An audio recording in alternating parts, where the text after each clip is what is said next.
सावन के पवित्र महीनों की शुरुआत होने ही वाली है। जैसा कि हम सभी जानते हैं कि सावन के महीने का सावन का जो पहला सोमवार है वो 22 जुलाई को होगा। 22 जुलाई से सावन का महीना शुरू हो जाएगा और सावन का जो महीना है वो हमारे भोलेनाथ को बहुत ज़्यादा पसंद है। भोलेनाथ का सावन का महीना है और साथ ही साथ इस सावन का महीना जो है वो सोमवार के दिन से शुरू होने वाला है। सोमवार का दिन है और सावन का महीना है।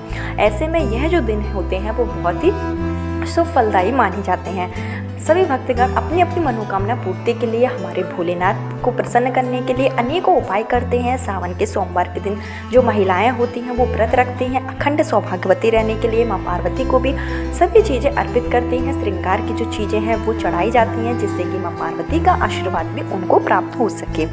ऐसे में हम सावन के सोमवार पर कुछ सरल से उपाय कर सकते हैं जिससे कि अगर हमारे घर में धन की कमी है या फिर संतान की प्राप्ति नहीं हो रही है, घर में नेगेटिव एनर्जी है, अगर ये सब कारण से आप परेशान हैं तो सावन के सोमवार पर आप कुछ सरल से नियमों को जरूर अपनाइए जो कि हमारे वास्तुशास्त्र से लिए गए हैं। वास्तुशास्त्र में सावन का सोमवार विशेष महत्व रखता है। सावन के सोमवार पर अगर हम वास्तु के कुछ नियमों को अपना लेते हैं और हम पूरे महीने उन नियमों का पालन करते हैं तो निश्चित रूप से हमारे घर की जो दरिद्रता होती है वो दूर हो जाती है।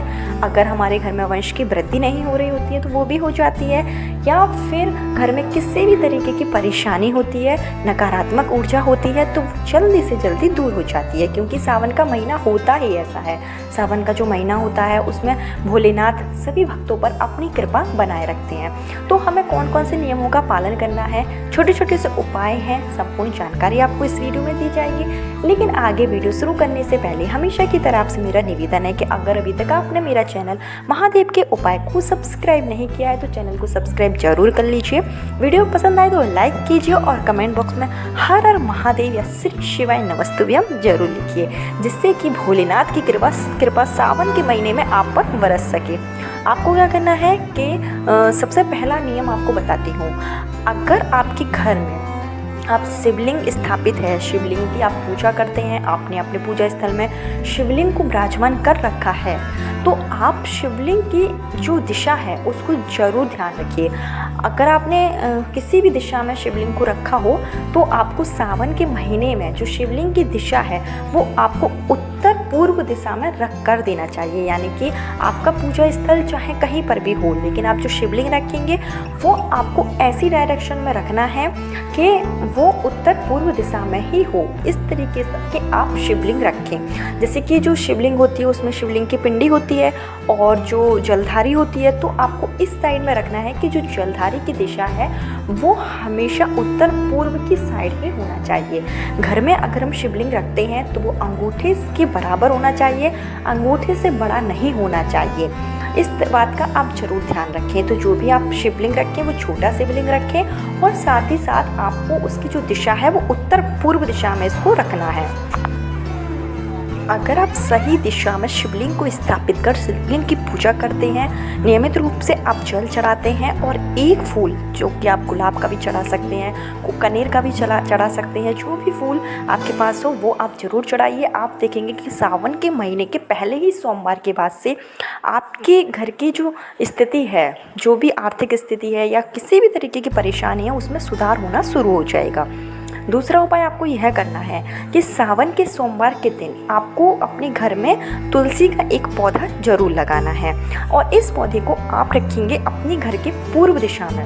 अगर आपके घर में तुलसी का पौधा पहले से है तो आपको उस तुलसी के पौधे की नियमित रूप से पूजा करनी है और आपको शाम के समय एक देसी घी का दीपक तुलसी के पौधे के पास जरूर जलाना है। जिस तरीके से आप भोलेनाथ को प्रसन्न करते हैं उसी तरीके से सावन के महीने में अगर हम तुलसी की भी पूजा करते हैं तो यह भी हमारे घर के लिए बहुत ही शुभ मानी जाती है और इससे माँ लक्ष्मी का आशीर्वाद हमें प्राप्त होता है।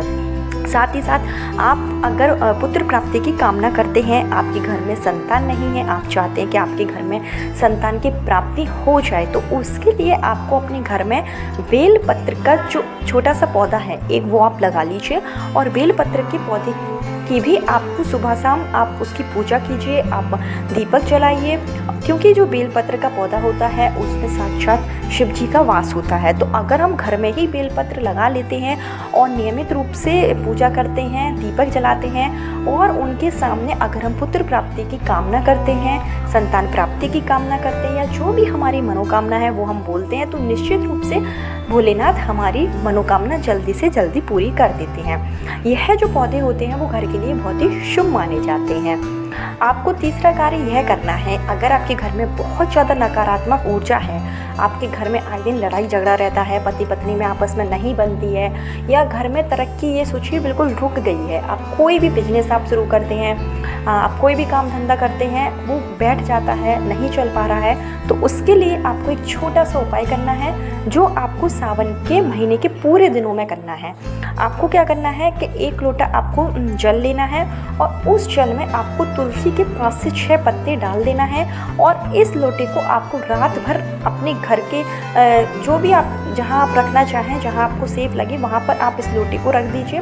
पूरी रात भर आपको इस लोटे को अपने घर में ही रखे रहने देना है और सुबह यानी मॉर्निंग में जल्दी उठकर आपको इस लोटे को अपने घर के मुख्य द्वार के दोनों साइड इसका छिड़काव करना है। याद रहे कि आपको सुबह जल्दी उठकर ही इसका छिड़काव करना है और मतलब आपके घर के पहले किसी बाहर जाना नहीं चाहिए, कोई भी व्यक्ति घर के बाहर ना जा पाए, उससे पहले ही आपको यह कार्य करना है कि आपको जिस जल में आपने तुलसी के पत्ते डाले हैं उस जल से आपको अपने घर के मुख्य द्वार के दोनों साइड छिड़काव करना है। ऐसा करने से घर में पॉजिटिव एनर्जी आती है और सावन के महीने में अगर हम ये उपाय कर लेते हैं तो हमारा जो वास्तु दोष होता है घर का वो भी दूर हो जाता है और घर की नेगेटिविटी दूर हो जाती है और घर में एक तरक्की के मार्ग खुल जाते हैं। बच्चों की अगर पढ़ाई में दिक्कत आ रही है या नौकरी नहीं लग पा रही है तो ये छोटा सा उपाय करने से हमारे घर की जो स्थिति होती है वो सुधर जाती है। चौथा कार्य आप यह करेंगे कि आपके घर में अगर मांगलिक कार्य नहीं हो पा रहे हैं, आपके घर में कोई बच्चा है, कोई बच्ची है जिसकी शादी में अड़चन आ रही है, शादी के योग नहीं बन पा रहे हैं, घर में शुभ कार्य पूरी तरीके से रुक गए हैं, पितृदोष है आपके घर में, तो उसके लिए आपको क्या करना है कि एक रुद्राक्ष आपको लेना है। आप 6 मुखी रुद्राक्ष जो है वो ले लीजिए और इसको आप अपने घर के पूजा स्थल में जहाँ पर शिव जी विराजमान है, शिवलिंग आपने रखा हुआ है उसी के बगल में आपको किसी पात्र में यह जो रुद्राक्ष है वो रख देना है और आप जिस तरीके से शिवलिंग की पूजा करते हैं, शिवलिंग का आप अभिषेक करते हैं, उसी तरीके से आपको रोज़ाना रुद्राक्ष का भी अभिषेक करना है। और अभिषेक करने के बाद में आपको रुद्राक्ष पर भी तिलक लगाना है, चंदन का तिलक लगाना है और आपको शिव जी के मंत्र ओम नमः शिवाय का 11, 21 या 51 बार 108 बार आपको मंत्र का जाप करना है और पूरे सावन के महीनों में आपको रुद्राक्ष की पूजा अर्चना करनी है।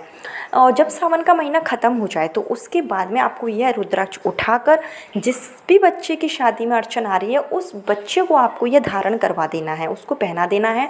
ऐसा करने से जो बच्चे के दोष होते हैं, जो ग्रह दोष होते हैं, अगर उस पर नज़र दोष भी है या किसी भी तरीके का दोष है जिसके कारण शादी में रुकावट आ रही है तो वो दोष भी समाप्त हो जाता है और अगले लग्न तक यानी देव उठनी जो एकादशी आएगी उसके बाद से शादियां शुरू हो जाएंगी, तो उसमें उन महीनों में बच्चों की शादी जो है वो निश्चित रूप से हो जाती है। तो यह बहुत ही अच्छा उपाय है, इससे हमारे घर का वास्तु दोष भी दूर हो जाता है। रुद्राक्ष अगर हम अपने घर में रख लेते हैं तो घर में पॉजिटिव एनर्जी आना भी शुरू हो जाती है। तो वास्तु के इन नियमों का अगर हम पालन करते हैं तो निश्चित रूप से सावन के महीना जो कि बहुत ही पवित्र महीना है उस महीने में हमें सकारात्मक ऊर्जा प्राप्त होती है, भोलेनाथ का आशीर्वाद प्राप्त होता है। इसके साथ ही आपको केसर की खीर बनानी है कि आप चावल की खीर बनाइए, उसमें थोड़ी सी आप केसर मिला लीजिए और यह खीर आपको शिव मंदिर में जाकर माँ पार्वती और भोलेनाथ को प्रसाद के रूप में चढ़ानी है और चढ़ाने के बाद में यह खीर आप जितने लोगों को हो सके उतने लोगों को खिलाइए। जितने ज़्यादा से ज़्यादा लोग प्रसाद खाएंगे उतना ही आपको माँ पार्वती और शिव जी का आशीर्वाद प्राप्त होगा। अगर आपको कोई विशेष मनोकामना है, आपका कोई कार्य है जो काफ़ी दिनों से अटका हुआ है, नहीं हो पा रहा है, तो अगर आप खीर प्रसाद में चढ़ाते हैं, यह छोटा सा उपाय कर लेते हैं तो निश्चित रूप से आपकी मनोकामना पूरी हो जाती है। साथ ही साथ अगर हम सावन के महीने में सोमवार के दिन अगर हम रुद्र अभिषेक करते हैं, रुद्र अभिषेक चूँकि आप या तो पंडित की देखरेख में करिए और अगर आपको खुद आता है, अगर आपको नॉलेज है कि किस तरीके से करना है तो आप रुद्र अभिषेक स्वयं भी कर सकते हैं। रुद्र अभिषेक आप अपने घर पर रहकर कर सकते हैं। आपके पास ज़्यादा चीज़ें नहीं हैं तो आप कम चीज़ों से भी रुद्र अभिषेक कर सकते हैं। अगर आपने कर लिया तो आपके घर की नकारात्मक ऊर्जा समाप्त हो जाती है और घर में तरक्की के मार्ग खुल जाते हैं। तो सावन के महीने में आप किसी भी सोमवार के दिन एक रुद्र अभिषेक आप अपने घर पर जरूर कीजिए।